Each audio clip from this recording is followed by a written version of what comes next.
Hello, everybody, and this is our second interview slash podcast session. I have Navid here with me. So go ahead and say hello. Hi, I'm Navid. I've been playing for close to 3 years now. I was a top 16 Nationals player this year. I've been playing for about 3 years, on and off. I'm a D1 player in Division 1 champs. I have hosted many tournaments in Texas. I'm a Texas resident, and I was the only Texas player to make it to the top 16 this year. Boom! No, I love the support up there. It's a really good scene. How many times have you played in nationals? Is this your first year, second year, third year? Number one, first time, and you already made top cut. I guess, how were you feeling going into it? Like, that must be pretty. I wasn't nervous at all, honestly. I actually went into the tournament okay, going 0-3. Yeah. And I was totally okay just being there because it was just cool meeting everyone, especially because it's, the last year where everyone's going to get together like this. With regionals, I feel like we're kind of split up now, so it's not really the same kind of vibe. So I was just happy to make it. And then, when I got there, Donnie was my roommate, so he was coaching me on the entire time.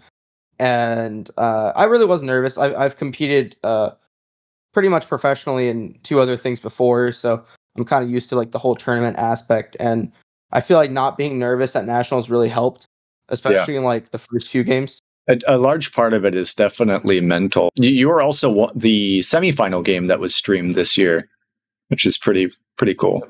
How did you enjoy that experience, kind of being officially on camera? Well, I'm not gonna lie. I think personally, I don't think it should have been my table that was streamed. I think Dandy Drew's had a lot more merit, especially because he won last year. He went 4-0. In my head, it made a lot more sense as his game was streamed. I think our table got picked because we had the only girl that made top 16. Sure. That's just my guess, but it fits with all the previous years. And honestly, I actually didn't mind being on the stream. You kind of forget about it, and it just kind of flows back into the background after maybe 10 minutes. Because once you just get into the game, you get into the game. It kind of sucks because my mono mistake is now basically there permanently. Ingrained in history, but it didn't really bother me much. I honestly got out of the game just kind of laughing because, I basically win with almost anything in that game, and the only thing I was really tracking was ore. And when everyone burnt everything, my mind was only thinking about I have to play my mono now or I just lose army. Yeah. So I think that's kind of an underappreciated thing. People don't realize when you put yourself out there, you are open to every little bit of criticism. It's I do think it was cool though that you ended up playing with Tyler Bernard, who also made the top 16 semifinal that was also streamed last year. And one question that I asked Brett in the last episode: how do you approach tables where one person and the other two people are complete strangers? So Tyler is my best friend. I play with him constantly. We did the Guinness World Record literally 3 days afterward together. So obviously I know him very well. Going into the game, we obviously spoke about it because we're friends. And I basically told him, look, no hard feelings. Whatever happens, happens. I get it. And then that morning, immediately the first thing I tried to do is immediately talk to the other two players and at least build some level of rapport. Yeah. I constantly brought up how he's played multiple times and he's been on stream before, and how it's my first year and I'm just here to have fun, because I felt like that was a good way to at least get a little pressure on him. For sure. Because I already know he's the only, I would say the only other player I knew on that table that was already coming in at a strong level. And I think that worked out pretty well for me, especially after he plowed the other guy. No, absolutely. I saw his road length go crazy in that game. Did you have any tables this year in prelims that kind of had a similar dynamic? And I guess second question to that is, do you feel like the other two players or other one specific player at the table felt a little bit more apprehensive or felt out of place? So my first table, I had Road Dog and Sinless.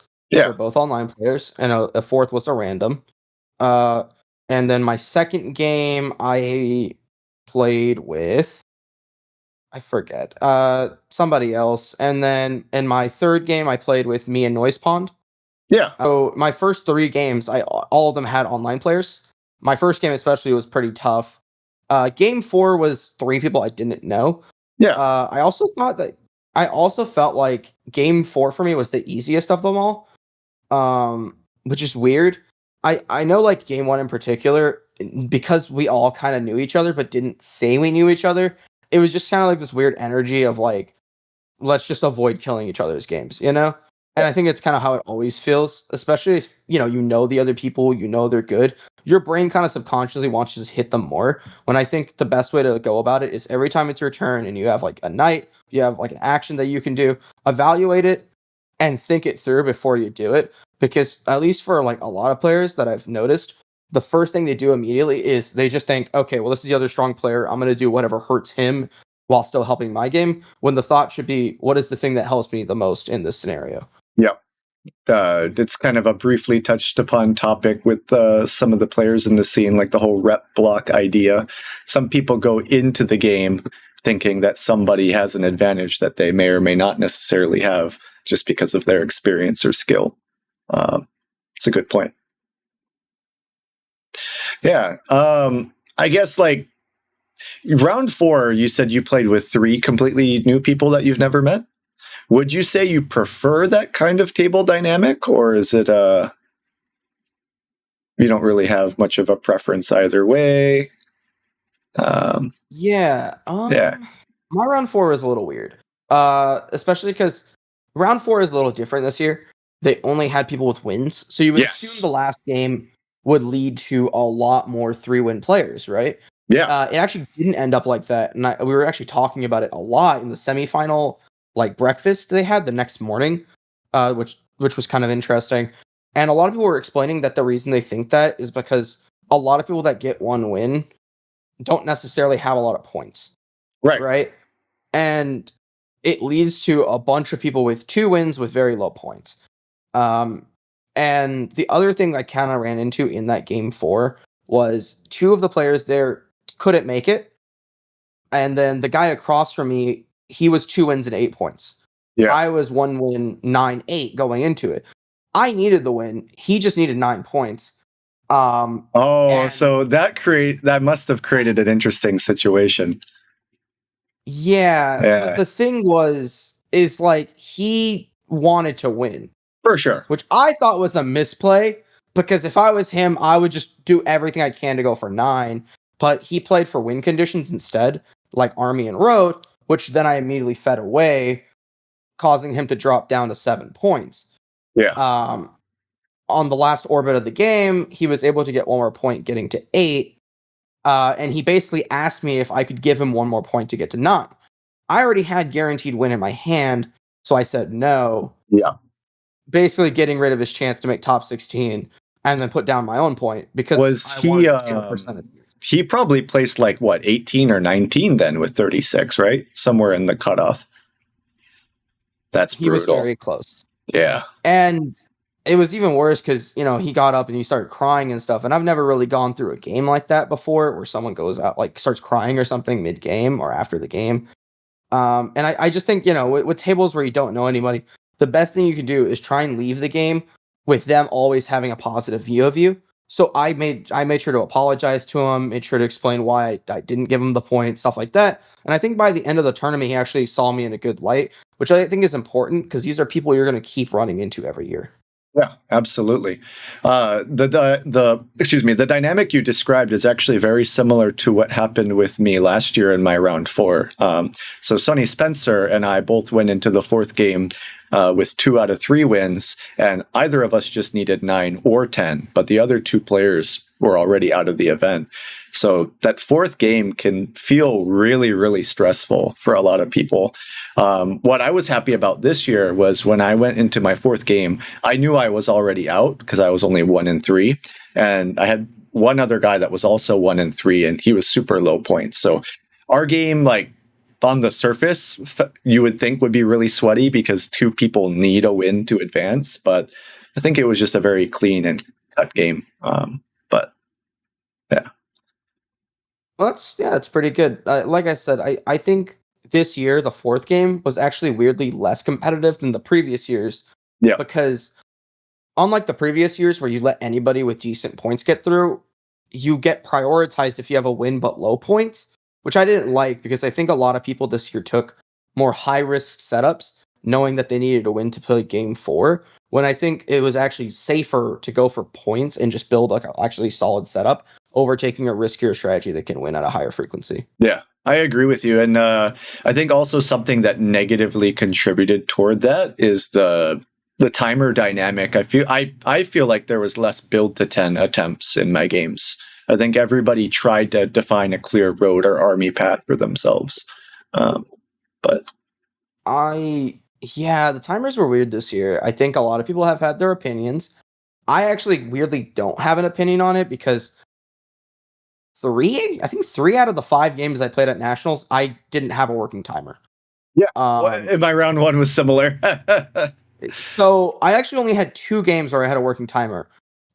It was my game 3 and my game 4. My game 3, which was with Noise Pond, that game ended pretty quickly, where both me and Noise basically knew exactly what we needed to do. The other guys were hitting us because I guess we were the only ones that were even in contention. So Sure. me and him just fed each other points. So that game basically ended pretty quick. And then my game 4, well, the other 2 players were skipping their turns pretty quick because they weren't even in it. From what I could tell, they were just kind of coasting by. And the guy in front of me was taking forever, so it gave me enough time to play out whatever I needed to. So I don't think the timer really affected me. I think if the timer worked in game 1, which is my only game that I would say was very close, I won with 10 and then everyone else got 9 points. Yeah. I think that was the game where a timer could have came in, but because we didn't have one, I can't really say anything. No, for sure. I feel like the main benefit of the timer, like individual game aside, is that everybody's starting the game and finishing the game at roughly the same time. That was something that I had a lot of gripe with in 2023 Nationals. There were rounds between the 4 rounds where we had to wait 30, 40 minutes just for 2 to 3 tables to finish up. Because, some people we're actually taking the 2 to 3 minutes per turn. But I mean, it's a new system, a new concept, and whatever they were using, the iPads definitely had a lot of bugs. So it was, I remember calling the judges over repeatedly. I just think it's funny that a semifinal that streamed had bugs with the time system, but I don't know. I guess it works. Whatever happens, I guess. Yeah, that's a fun another question. Did you guys have any weird technical moments? Like, I don't know if you guys did any setup like prior to the stream or like any prepping. Yeah, so I guess I can go into kind of like what led up to. Yeah, whatever you feel comfortable sharing. Yeah. Oh no, we missed placements too, I think, or at least some of it. Yeah, it was skipped it. But anyways, so here's what we kind of got, right? I went downstairs. It's the morning of. I'm expecting Dandy Drew's game to get streamed because it's Dandy Drew, right? I think that's what everyone thought. They come up to me and they're like, "Your game's getting streamed," and I'm like, "Oh shit, okay. Well, I didn't expect that at all." And then a random guy comes up to me and asks me if I want to do an interview for some reason. So I got interviewed there by like a whole crew. So I got cameras, mics, everything put on me in a different room with nobody else there. And that was about 20 minutes. I got taken out of that room. I got immediately mic'd up, brought over to where everyone else was. They were already mic'd up. They made us put all of our stuff in this like weird back room with, I guess, I would say unused boards. I don't know what I saw there, but they had boards there that I didn't see at the tournament. So I guess they were just thought up boards or something. Anyways, they threw all our stuff over there. And then the only thing we were allowed to keep on us was water and our phone if we wanted to take a picture of the board. So we got kind of all huddled into the main room. Everyone else had already been seated, and placements have not started for anybody yet, but their boards were unveiled, but ours weren't, which was kind of weird. And then they did the whole placement system where it's like, 3 minutes, whatever, right? And our group finished the placements before any of the other groups, or like the placing order, which is why I think they missed the placements for our section. Because what happened is after we finished our thing, we were like, can we just go? And then the guy who was doing the banking for us was like, yeah, start placing. That's what we did. But I think we were supposed to wait for all the other tables to finish as well before we did it. So that's why. Yeah. So there was a little bit of a delay in the stream or a miscommunication on that way. Yeah. So that happened. And then we had to call a judge, I think once that game. because someone passed the dice without rolling. Yeah, that happens a lot more than people think. Yeah, so it was funny because the guy had basically just passed the tray over, and the lady was about to grab it when he clicked for him. But I had over 7 cards in my hand, so I actually called the judge to see if I can make it count, and then they ruled in my favor, so he didn't get to roll. And because I was like, one less roll is good for me because I'm already over. Right, 7 is the most likely outcome. Yeah, any little thing I can get. I agree with you. If it's something that helps you and it's clearly within the rules, I would definitely call it out. A lot of people that I play with over the board, casually or a little bit less than casually, don't like using the dice tray, but I think it's the clear and easiest indicator of, hey, I'm done. Here you go. I think it just makes it easier that way. Yeah. Speaking of the dice tray, I actually really like the dice tray because it leaves you don't get as many cocked dice, I will say. Yes. 100%. Every once in a while you get one, but usually you can't get one in there. The other reason I like it is because it makes it very clear what you rolled. Yeah. Right? And again, the passing of the dice tray is very like you can clearly tell what they're doing with it, right? Which is why I like it. Because with dice, it's a little iffy. Like if they're just holding it and they do something like this, I don't really know if they're passing it or if they're just holding and they're thinking or something. But with the dice tray, you can clearly tell they're passing it. So that I think there's a lot of benefits to it, and I see why they do it. I mean, it also tells you who the active player is, because like a lot of times a lot of people are like, "Are you done?" It's like, well, no, don't rush me. It's like I'm not trying to rush you, but it's like you got 2 cards and the dice are like kind of next to me. But yeah. Right. I'm glad I did not run into any cocked dice because as far as I know, Studios has yet to change that rule on the cocked dice, which I still think is a terrible rule to have in a tournament. I don't know if you're familiar with it. I will say I had 3 cocked dice, one at my semi, one at semifinals. Every time we had cocked dice, we just re-rolled both dice immediately. We didn't do the test. We didn't do anything else. I think I remember like one guy at one of our tables even said, I was like, if we get cocked dice, can we just re-roll it? And then everyone was like, yes. Yes. Because like people, dude, the test is so dumb first of all, the person that does the test is you, unless someone calls it. Yes. Right? Yes. And if it's a roll that hurts me, I am going to throw that dice down so hard. And if that's a roll that helps me, I am putting that thing like it's like a surgery. I'm trying to make sure that thing doesn't fall over. So I just think it's better if at all it's cocked, just roll it again. Like I don't like the idea that like, you get some ability to control the dice there. Yeah, and just to explain it for like the viewers that don't understand this tournament rule. So when you roll the dice, if it's not 2 like flat dice clearly indicating a number and there's any indication of the dice being slanted, cocked, whatever, the official tournament rule is the active player picks up one of the dice and tries to put it on the other one. And if you get it to stay on without sliding, it's valid. If it slides off, you re-roll it. So if you're the player rolling the dice, obviously you want influence on the number. It's a very easy way to effectively get 2 rolls on your own turn. I never agreed with it, but it's no. But they've stuck with it, so we work with what we got. And I think most players nowadays just agree to re-roll both. Like I'd be very surprised if someone says no. I've been guilty of calling a judge in my favor against a cock die roll, but that's kind of like as you said, like everybody should just be nice and easy about it. Listen, I don't judge. Whatever someone needs to do, Yeah, no, you got to take what advantages you can. Yeah, exactly. There was a game. My second game, it had Byron and Papa Sturdy, which I would say are both good players. Yeah, no, for sure. I saw Papa Sturdy look at his dev. He looked at it, or sorry, he didn't look at it. He passed the dice first. I rolled a 7, and then he looked at his dev, which I know why he did that. He wanted me to not know when he's going to look. And he thought I was distracted, but I was clearly looking. He looked at it, turned it around, then looked at it, and then immediately told me it's either a Yop, a Road Builder, or a Monopoly, right? So, it's small stuff like that could give you the edge in a game, right? And then once I saw him drop a road, and I saw him place a settlement by porting, I immediately knew it wasn't those, so I knew it's a mono. Yeah. right? It's like anything you can get to give yourself an advantage, you should take. And I think that's why a lot of players that transfer from online to in person struggle a lot or like don't do as well is just because they're not used to looking for those small advantages that you can get in person that like Oh, online Catan doesn't do. 100%. Yeah. Once you get enough experience with over the board games, like the tells of a player with what devs they have are very obvious a lot of the times.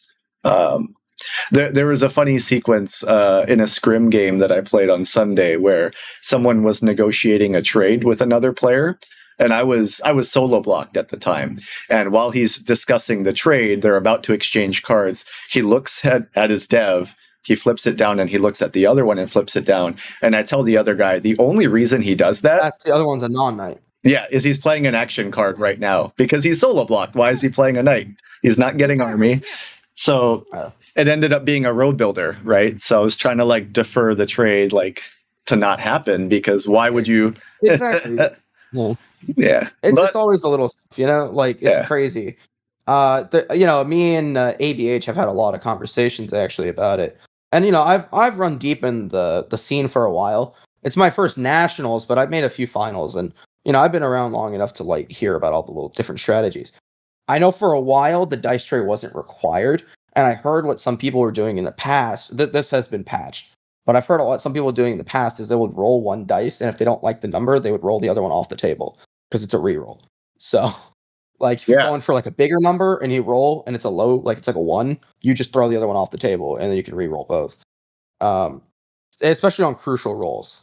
But again, that can't be done anymore because you have to throw in the dice tray. But when that wasn't a thing, dude, people were coming up with so many crazy things.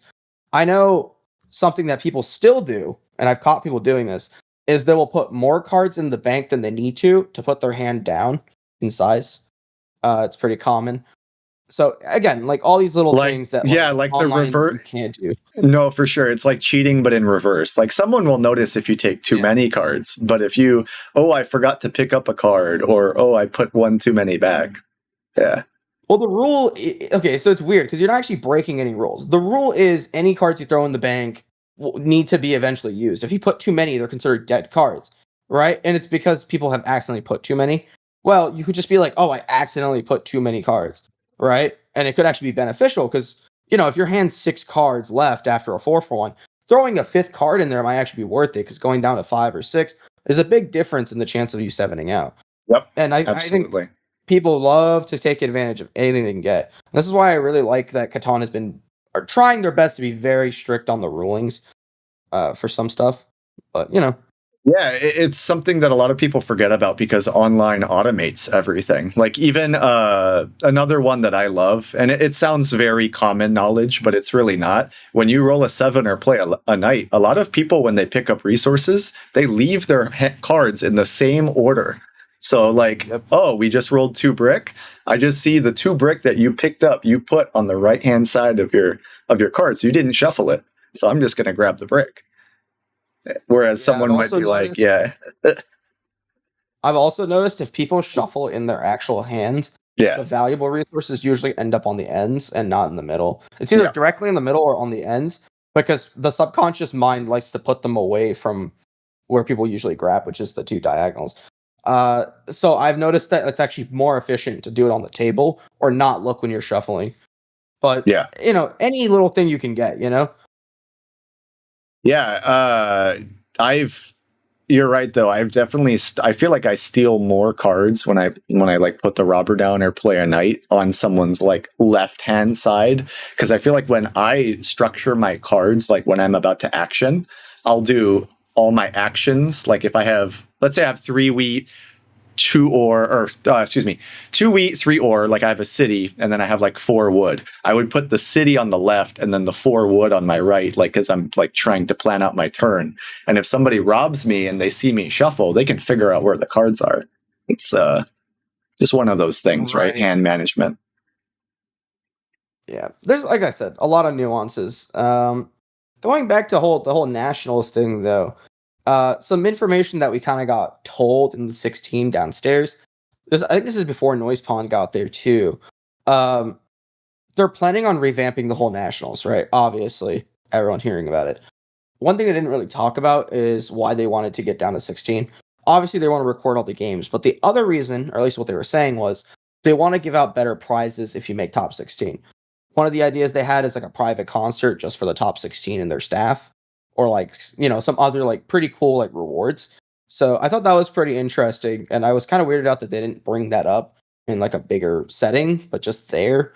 But it is something they talked about there, and I didn't really hear anyone saying. Maybe because it's more of a brainstorm thing, so they don't want to like fully publicize it and get people's hopes up. And then, but I don't know. Like, I don't know how I feel about it, because even if you make the top 16 like a way more enjoyable experience, you're still doubling people's commute, people's travel time, people's like for me in Hawaii, I have to fly and play in at least two events, one qualifier, one regional. Yeah, and especially with the regions they chose, like they made Texas West and they made Florida Central, which I didn't really agree with. Which weirdly enough, I guess I'm gonna see you at regionals most likely. Yeah. So yeah, that goes. But it's just I don't know how I feel about that as the region choices. Like I get why they wanted Florida to be a part of Central because East was already so stacked. But the fact that you're not going off the time zones also makes flights even more inconvenient. Because like now somebody from Florida is probably gonna have to fly to like Indianapolis probably, which is where their like hub is for Catan. Correct. And then like Texas players are probably gonna have to fly to California. Like this seems like really inefficient. At least that's what I think. It also kind of puts you guys at a disadvantage almost, like if you consider jet lag, like travel time, expenses. Like if you have to fly to Washington or California or wherever they end up deciding, like that's a lot closer for me and people in those two other states than it would be for you guys. From what I understood, they were just trying to split the player count as equally as possible. But when I poked at Steph's post this morning, I was like, hey, you're not counting individual players. You just took last year's demographic of people that played in events when there's a ton of repeated players. So I immediately saw messages with many flaws. One, repeat players they didn't account for. So the same player could have played in the same region 100 times and they wouldn't calculate for that. The second thing they didn't count for is what if one player played in two different regions? Yeah. Does that player count for both? Like, they did for the stats. Like, that's what I mean. Like, there's a lot of flaws with how they did the math, when I think the better way of doing it is just literally make it by time zone. And I honestly really liked when people like brainstormed for 4 regions instead of 3, because it felt like the flight times would have been kind of reasonable with 4. But then when they made it 3, it made it even more difficult. And then when they basically make it 2 diagonal lines instead of what I would say is what I was expecting was 2 vertical lines cutting the America in like 3 parts.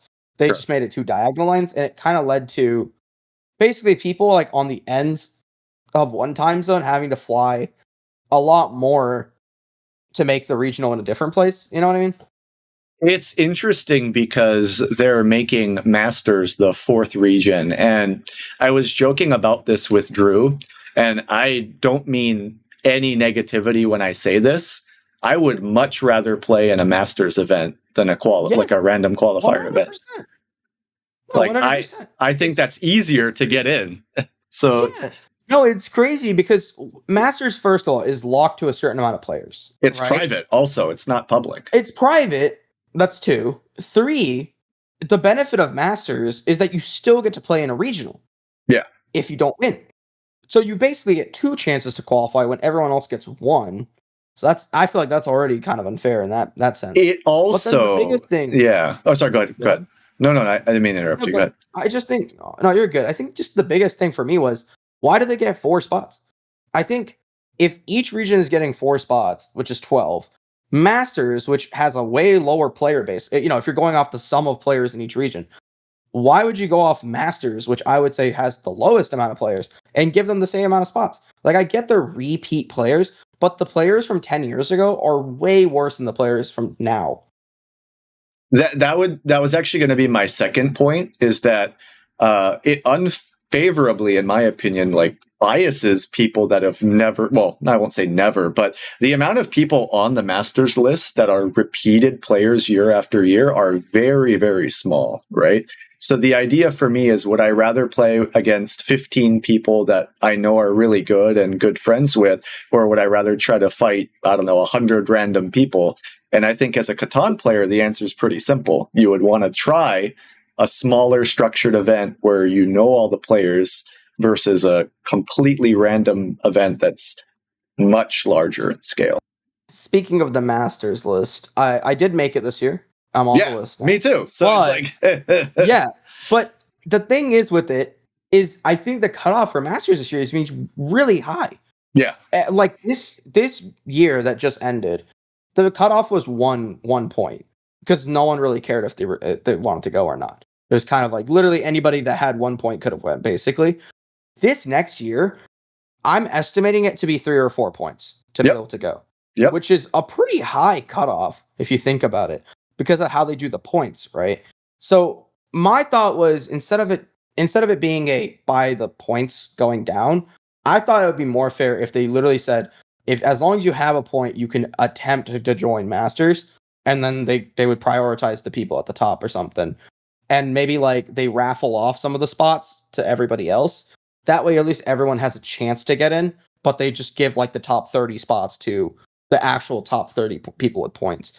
Just because it just feels kind of weird with the system they have currently to give that many spots to Masters, also limit it, and then also basically benefit old players, when I feel like the whole reason they're doing this change is to benefit new players that are going to be joining. Yep. And them being intimidated by this huge tournament with like 150 people. But that maybe it's a strategy in that way too. They want to take the better players and kind of move them in their own event, and then kind of have the regional not casual's not the right word, but kind of like putting the sharks in one corner, you know, and the people that are still getting into the game and are newer in the game in another corner. It's like maybe that's the intent there, but I'm not. But I feel like if someone signs up for Masters, they should not be allowed to play in the other 3 events. Yeah, because 100%. It just doesn't make sense. Listen, if someone wants to sign up for Masters, all better to them. I just don't get why they get 2 opportunities to qualify. If that is their intention, where they want the good players in one pool and the bad players, or like the new players in the other pool. Yeah. Because it also counteracts that, because if they don't win, they're just going to join the pool they're already going to be a part of. Correct. So I don't know. Yeah, I guess we're going to have to wait to see more announcements from them on that. But the nice thing is they're open to feedback. Allegedly. I don't think they're open to that this year, but maybe next year we can. My thought was I liked it. I would have liked if it was 64 players. Yes, If 100%. 64. I thought that was the perfect number. Where you get just enough people there where you still have an incentive to fly out just to meet the people. If you don't make it, it's enough people where I feel like each region definitely gets enough players of the higher level. And you kind of avoid some of that, like, oh, you got lucky to get top 4 kind of thing that can happen. Yeah. And honestly, it just feels like a better tournament. Like the idea of me flying out to a tournament, first of all, the second time I'm flying out to a tournament. Yeah. And I only possibly get to play 1 game the entire time. Then you go home. Sounds terrible. It sounds horrible to me. I love nationals because I knew at minimum I get to play 3 solid games of Catan, a solid day's worth of games. Now, you get like 2 hours, maybe. Yeah. Like it just doesn't feel like an actual tournament. It just feels like I'm hanging out with friends. I 1 game. also feel like, and this might be a hot take, that even with the top 16 for nationals, why are we only doing semis and finals? Like, let us do qualifier rounds, right? Play 3 games, and then whoever's the top 4 out of that, go play the final. Or 4 games, as how nationals currently is, would make more sense. Because then at least if you do make top 16, you're being rewarded by being able to play for consistency over playing for, you get lucky in 1 game and that's it. I get why, because they want to stream every game. But then my thought was, instead of streaming every game, just pick 1 table every round. Everybody gets streamed once. Yeah. Exactly. Yeah, you could literally make it happen as well. So I feel like poorly thought out on the top 16, but I see why they want to do it. It's cheaper, probably, but which is the cost to the players. Nah. Well, I think a lot of players would pay. Like I really do. If they put like literally, if they said it's $50 to play in nationals after you win a tournament or a qualifier in your state, everyone would pay $50. Like, it's not that insane, especially if you're already paying for a flight, you're paying for a hotel, your food, you gotta take time off work. $50 isn't that crazy, and literally all that money could literally be a prize pool. It could pay for your flights or something, just anything to reward the players a little bit back. Yeah. But 100%, man. I agree with you. I guess kind of to wrap up here, we kind of already briefly touched on it, but what are you looking forward to the most next year, or I guess this season, right? 2025 to 2026. what am I looking forward to? Yeah. I guess a couple things. I am planning on doing the Guinness World Record again next year, so that should be Okay. really fun. Yeah. I want to do it. I want to do it every year. It's kind of like a little event thing. So I think that'll be pretty cool. I'm excited because I guess I'm in West, which I would say is the second easiest region over East now, if this is the thing they're going with. So that's kind of cool. I think I have a better shot since I'm in West, and I'm honestly just excited because I get to play more Catan. I like Catan, 100%, man. Well, I'll probably see you around at a regional eventually. But thank you for your Yeah, time today, probably. man. I hope you had fun with this one. Yeah, man. Yeah, no problem. I'm always Cool. down. Alrighty. Well, thank you very much, Navid. I hope you have a good rest of your day, man. Take care.